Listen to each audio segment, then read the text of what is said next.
Hi, everyone. Hi, Robin, friendly chair. I'm really excited to be here to tell you a bit about classical shadows in theory and practice. And I also want to apologize that I can only join virtually. I know these Zoom talks are not that fun, but unfortunately, I have a very, very good reason. I'm just physically incapable of traveling to Cambridge. And I still am really excited to be able to participate remotely, and I envy each and every one of you for 3 exciting days in Cambridge. My talk today had the original title, Classical Shadows in Silico and in Vitro, and the idea was to talk a bit about conceptual ideas, theoretical results, numerical simulations, and then practical implementations on quantum computers on the other side. But when I studied the program, I noticed that Baliant and Marius are going to talk very, very soon about the conceptual and simulation part. And so I decided to narrow down my scope a bit and tell you a bit about a personal story for me, how we developed a new type of classical shadow formalism and implemented it on real quantum hardware, in this case, trapped ion computers in Innsbruck. So this is a joint collaboration with AQT and the Rainer Blatt Group in Innsbruck, as well as Chris Ferry at UTS. And I hope that my friendly chair will be happy that one of the central concepts we will be using are SIG POVMs, which he, among others, invented almost 20 years ago now. So with that out of the way, here's a brief outline of my talk. I will start with a rather high-level motivation about the randomized measurement toolbox, about classical shadows, and why SIG POVMs or certain new measurement schemes might make a difference there.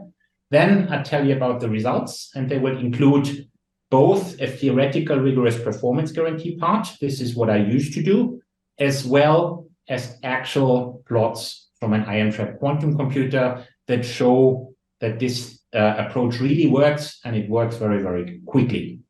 And then I will conclude.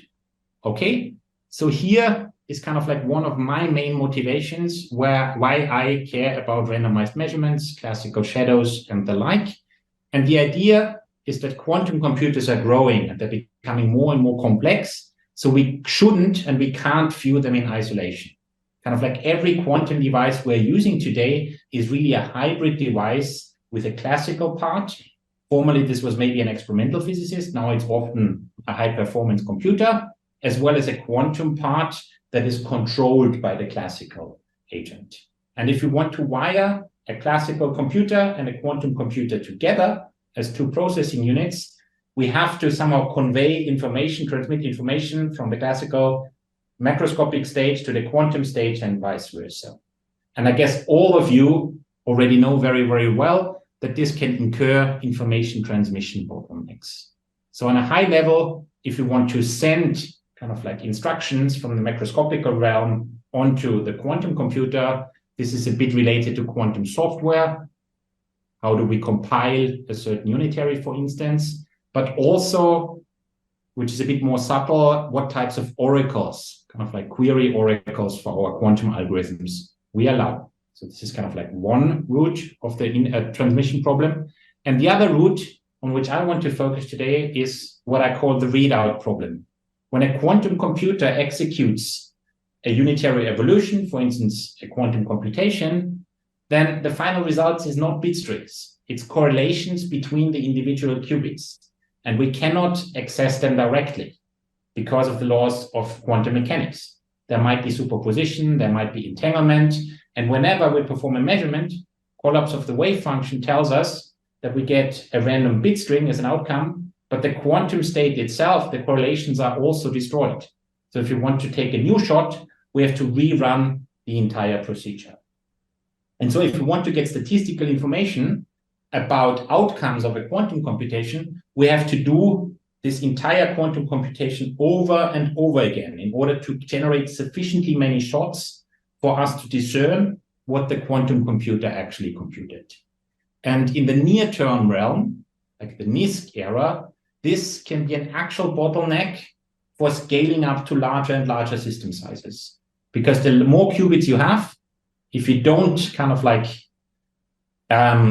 if you don't work hard, it might be that the number of shots you need in order to get the insights you care about also scales with the number of qubits. And if you do it very, very naively, it scales exponentially so. And so this can be a real practical bottleneck that might prevent us from using certain NISQ-ready quantum optimization techniques in our actual devices. And this is kind of like the bottleneck and the core focus of most of my work for the last couple of years, and also of the results I want to explain and share today. And so the reason for this is that you can approach this readout problem by performing randomized measurements. This idea is not new. It has been kind of like independently developed by several people. 3 of them is Robert Kueng, John Preskill, and myself. And we kind of like developed one particularly scalable randomized measurement approach, which is called classical shadows. And the overlying idea is kind of really simple. Here's an illustration. We have an n-qubit quantum state. There's a gray or there's a black box. We don't know what that is. We want to learn something about it. This could be the final state of a quantum computation. And one thing that might be feasible and actually a good idea is to not directly measure all the qubits to get binary outcomes, but maybe perform a random rotation beforehand so that we explore all of Hilbert space on average. And this is actually very, very simple quantum hardware because we only do single qubit rotations followed by computational basis measurements. No entangling operations required. And if we do this, mathematically speaking, we collapse the original quantum state and force it to become an eigenstate of the measurement that we actually performed. And this is instructed in kind of like illustrated in this second diagram in the middle here. This is the post-measurement state. The blue kind of like 2 tensors here in tensor network notation are the computational basis states associated to the outcomes we obtained here. And we've also included unitary single qubit rotations on both sides to remember that we did rotated basis measurements. And this object, I hope you agree with me, can be efficiently stored on a classical computer because it's really an elementary tensor product. So if we have n qubits, we have to only kind of like remember n 2x2 matrices with a very nice structure. And what the original idea of classical shadows actually is if you take this object, which you can store very, very efficiently and generate from a single randomized measurement shot, you can actually modify this into a new tensor product object. I call it sigma hat here, that is unbiased in the statistical sense. That means kind of like everything here is random. We choose our unitaries at random, and then we perform a measurement, and the outcome is also random because Born's rule is a random probability theory. So each of these objects is actually a random tensor product.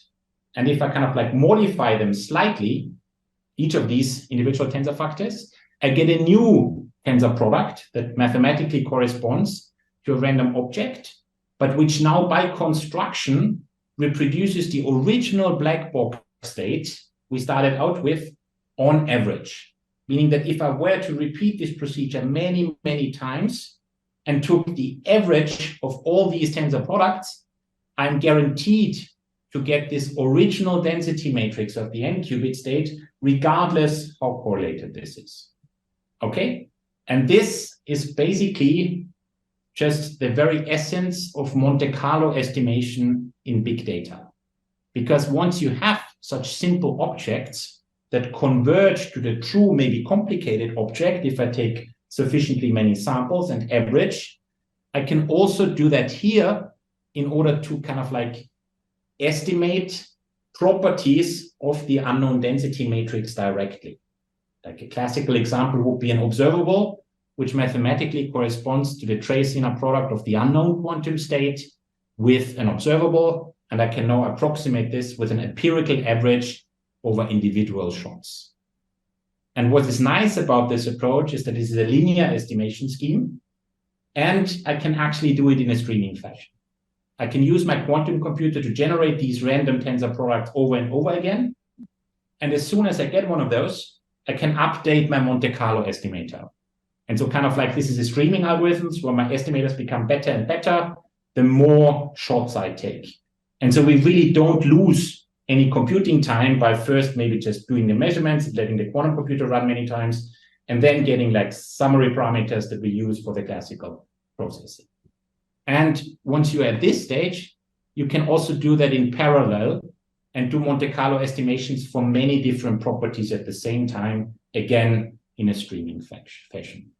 And our original idea was that we hoped that kind of like this, kind of like actually very, very naive and straightforward implementation would scale nicely into the regime of kind of like medium to large scale quantum computers, just because we have very, very little overhead when it comes to actually storing the data or performing these estimations. And I will come back to exactly this point later. So for now, this is kind of like the bare essentials of the randomized measurement toolbox, exemplified by this classical shadow formalism with random single qubit rotations. And these these randomized measurements have many advantages, but they have also disadvantages, and there's also some ugly features behind it. So one advantage of this simple Monte Carlo inspired estimation approach is that it is typically not too difficult to get rigorous theory support about the rate of convergence for your Monte Carlo estimators.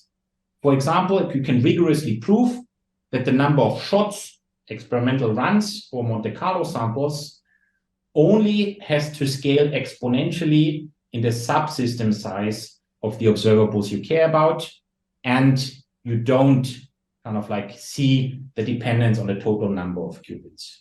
So this is kind of like a substantial improvement, but exactly, and you can also extend this to purities, quadratic properties, whatever. This allows you to save resources by not first constructing a density matrix, but directly estimate properties like observables, quadratic properties like purities.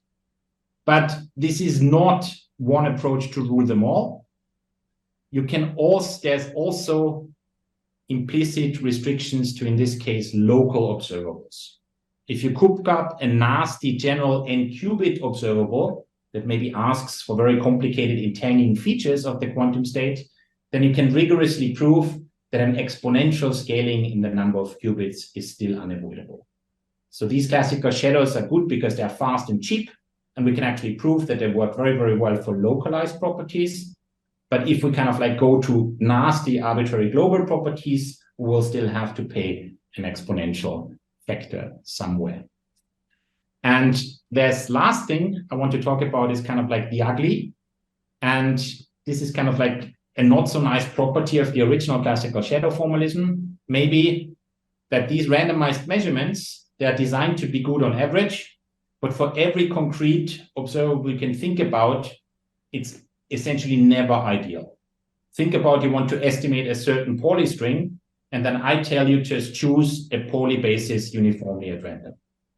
Then this works kind of on average, but in each concrete instance, you could do better than maybe adjusting the measurement basis to the Pauli observable you care about, right?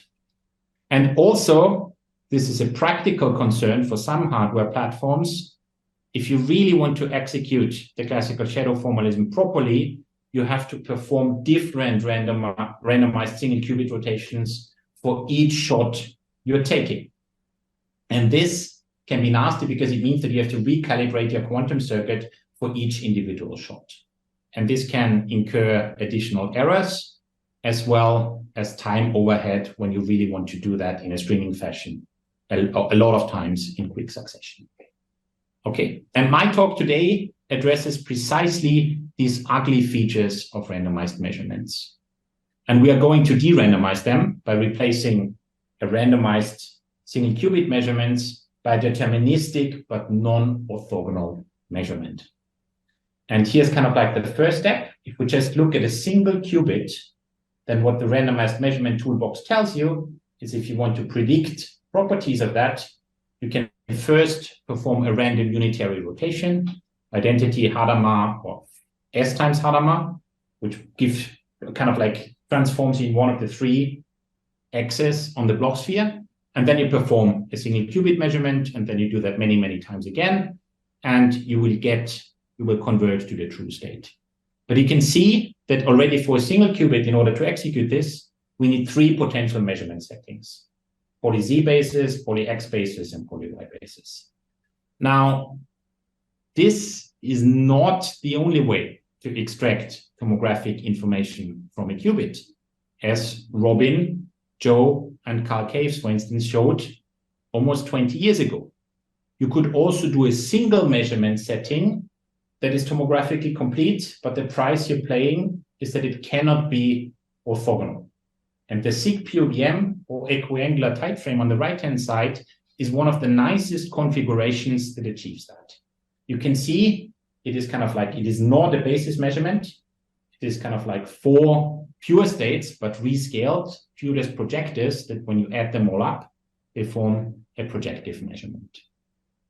And if you actually want to implement this, this is not orthogonal, you cannot do it with a single qubit. You have to invest auxiliary resources. So if you want to implement such a non-uniform measurement, you need an additional qubit in order to effectively execute it.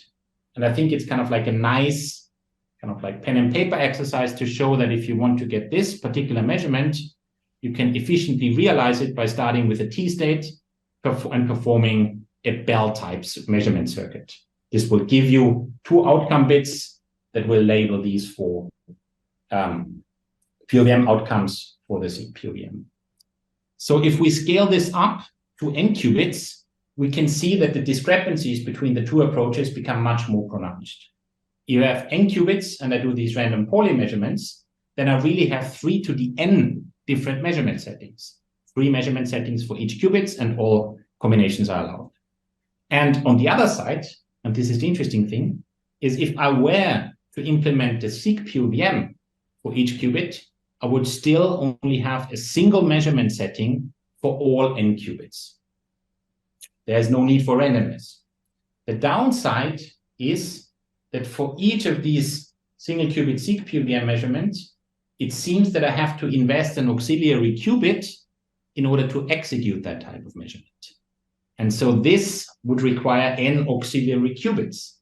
And this looks like an abysmal trade-off, at least in my opinion, if you think about current quantum devices. Would you really like to invest half of the preciously few qubits you already have just to execute a certain measurement? This is maybe a compromise you're not willing to take. But the thing is, and this is what the Innsbruck people found out, is there's hardware-dependent workarounds that allows you to save these types of qubits. And the idea, what the my friends in Innsbruck did with the ion trap quantum computers, is to remember that the qubits are actually artificially generated 2-level systems. But the physical carrier has much, much more levels. So in the case of an ion trap quantum computer, you store qubits in an ion, and you do that by saying my computational 0 state is the ground state. I'm simplifying here. And my computational 1 state is the first excited state. I don't care about what's coming afterwards. But we could use additional levels in order to simulate an auxiliary qubit that is only there in order to facilitate this non-orthogonal measurement setting. And this is what you see on the right-hand side illustrated here. We can save auxiliary qubits by considering not only 2 levels of our qubits, but maybe the first 4 levels, and give them an additional meaning as hiding an non-existent auxiliary quantum system. And in the last year, this has been done 2 times independently, actually. Once by the IBM team in Zurich on a superconducting device, and once in our collaboration on the ion trap computer in Innsbruck. And I'm really not an expert here. It's just like a slide on how you can do that. The idea is to use some Zeeman splittings of the first excited state in order to not only encode a ground state and 1 excited state, a qubit, but a ground state and then kind of like 3 excited states that all have a different energy gap from the ground state, so that you can really resolve them. And this is a Q-quart, and you can interpret a Q-quart as 2 qubits. And then you're in business and can execute these SIG-POVM measurements directly on the ion level. And if you do that, you can just kind of like retrace the steps of the original randomized measurement toolbox of the original classical shadows, but now adjusted to this new type of single qubit measurements, these seq POVMs. And if you do this rigorously, you're going to face some nice surprises. Because if you actually want to just prove that the classical shadow outline I sketched diagrammatically earlier also works for this type of measurement setting, you actually get that result for free. Because seq POVMs are what's called a complex projective 2 design, which is kind of like a certain kind of like collection of pure states. And the 3 poly bases together, the cornerstone for the original classical shadows, are also a spherical 2 design. And if you look in the proofs, 2 design is all you need in order to make sure that the original formalism just survives and gives you exactly the same estimation technique that we already used for randomized measurements. So this result we got for free. And when it comes to variance bounds and kind of like sample cost bounds, how often do I need to perform these measurements in order to get statistically meaningful information? The result is also identical to randomized basis measurements to classical shadows if we only care about Pauli observables. This result was actually already known from earlier. But if we go to more general observables, then the cost, the sampling bounds become a bit weaker, and we had to like rederive them actually, because seq POVMs are a 2 design, but they are not what we call a 3 design, while the 3 different random poly bases are. And if you look at the original proofs of convergence for classical shadows, this 3 design property was very important. And now the seqs don't have it, and so we have to think harder and come up with new proofs, which works. They are slightly less efficient in theory. But interestingly, if you go to higher order properties like purities, the geometric structure of the seq POVMs become a distinct advantage, and you can actually show that the number of measurements you need in order to pin down quadratic properties like the purity is actually smaller than the number of measurements you would need for the original classical shadows. So this is all theory support. And the cool thing, at least for me, this was very exciting because I'm a theorist, is this works in practice. Like our collaborators in Innsbruck implemented exactly these process techniques and applied it to an 8-qubit GHZ state. And here you can kind of like see the plots. And the important thing is that the x-axis you can view is the number of shots, the number of randomized measurements you accumulate, but also, because it's a streaming type algorithm, it's the real time you need in order to generate these estimators. So number of shots and time is kind of like the same. And you can see that if I'm interested just in the purity, then convergence for this 8-qubit GHZ state happens rather rapidly. This vertical line denotes 16 minutes.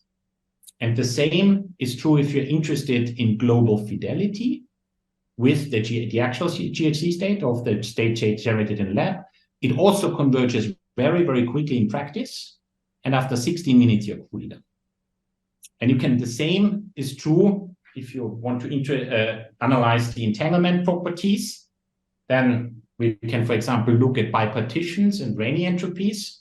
This is what we do down here. And you can see that all Rayleigh entropies associated with bipartitions, 6 versus 2 qubits, kind of like converge much, much quicker here. And after 16 minutes, you're also done. And for me, this is kind of like was exciting, and for the Innsbruck people as well, because they did a very, very labor-intensive experiment a couple of years ago, I think in 2014, where they did full maximum likelihood tomography on a 8-qubit GHZ state.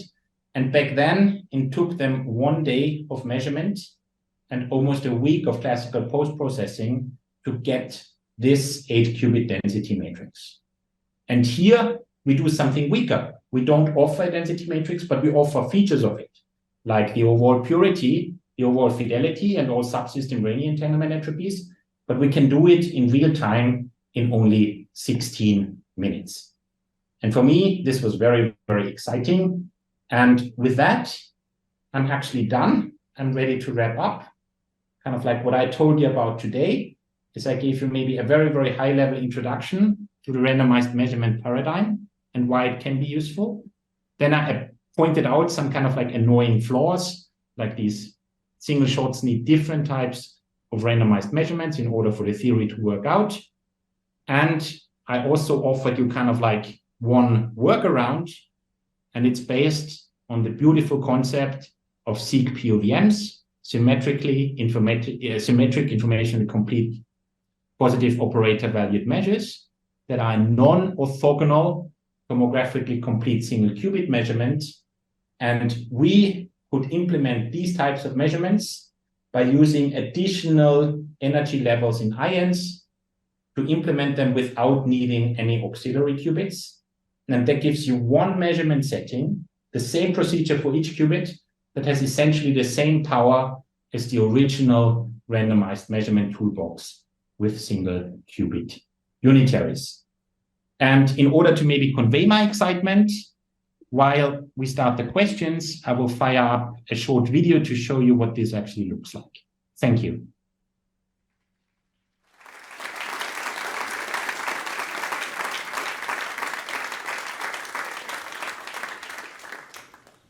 Thank you very much, Richard. I would like to invite questions from the audience.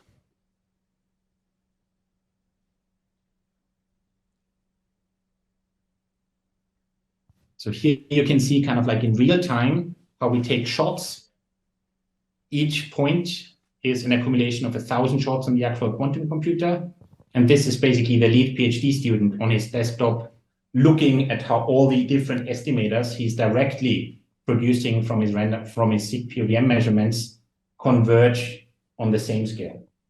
So this is kind of like what a streaming online algorithm can look like. Richard, thank you so much for that wonderful talk. I am going to enjoy this video while I ask you my question.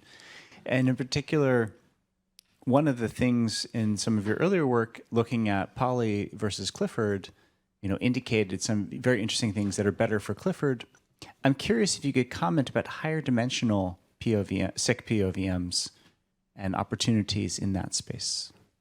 That's an excellent question. Like for now, we only looked at the single qubit case because I think it's like the only one where like we know all the theory. Kind of like for single qubits, it's kind of like easy because we know that there are two designs and we also know that they exist, right? When I really want to like bet my algorithms on seq POVMs, there's two obvious problems. Namely, first, do they actually exist for the number of qubits I care about? If I go to more global properties like Clifford's. And the second question is, how can I implement them efficiently? And to be completely honest, I don't have good answers for both questions yet. This is, I think, an interesting follow-up topic, but we on purpose kind of like avoided them in this first work as a proof of principle, where we focused on this tensor product, classical shadows, to avoid all these subtleties. Does this answer your question, Jake? Yes. Are there other questions above or below? Oh.